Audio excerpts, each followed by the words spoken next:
Администрация Ухты готова применить штрафные санкции к местному подрядчику по отлову бродячих собак. Организация «Добрый город» на сегодняшний день монополист на территории муниципалитета, но ее работа мэрию и горожан категорически не устраивает. Подробности у Виктории Науменко. Подрядчик работает, а жалоб на бродячих собак от горожан все больше, говорят в ухтинской администрации. Только с начала года в управлении ЖКХ зарегистрировано 26 обращений от жителей муниципалитета. Почти в каждом районе города есть своя собачья стая.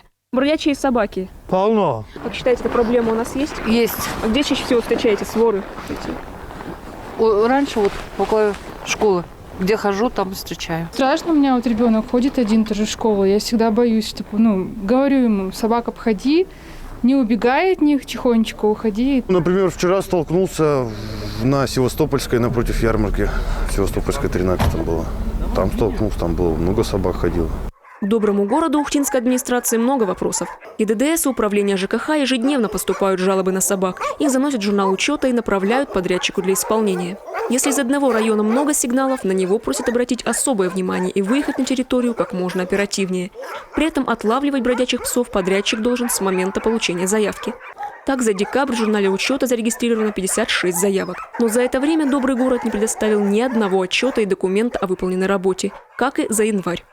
Продление контракта стало под угрозу, потому что когда мы делали заявки по просьбе предоставить документы, мы получали отказы. А так как мы не можем дальше профинансировать, если мы не имеем подтверждения, то есть, соответственно, у нас работа встала. На многочисленные просьбы, звонки, письма, к сожалению, добрый город нам никак не отвечал, или отвечал очень скупо, то есть мы предоставим в ближайшем будущем, да, то есть, но ничего не происходило. Подрядчик должен предоставлять администрации и видео процедуры отлова. Однако за все время работы его тоже не было. Как отлавливают собак, специалисты мэрии отследить не могут. При этом добрый город остается единственной организацией по отлову и содержанию псов в Ухте, которая соответствует требованиям федерального законодательства по содержанию животных и имеет право вести данную деятельность. И местная администрация, и республиканское министерство оказывает ей всю возможную поддержку. Наши контракты они получают, так как они единственные, с кем можно их заключать, да, то есть. Но это тоже неплохие деньги, которые нужно осваивать и которые для развития им также, да, могут пригодиться.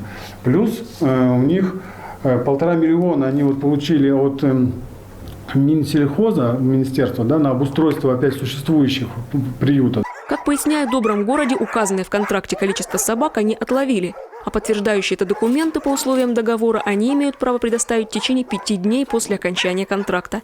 Так что сроков они не нарушили. При этом сложности с отловом возникают из-за того, что переполнен приют. Все потому, что выпускать неагрессивных собак на улице, освобождая место новым, в фонде опасаются.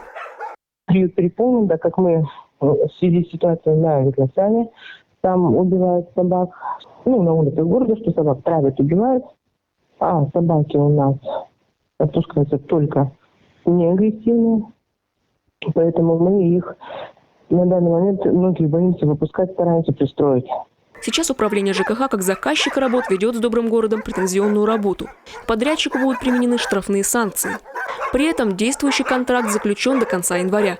На аукцион для нового контракта добрый город пока не вышел. Ухта рискует и вовсе остаться без организации, которая способна отлавливать четвероногих. Поэтому стороны будут пытаться прийти к компромиссному решению. Виктория Науменко, Павел Лагутин, телеканал Юрган, Ухта.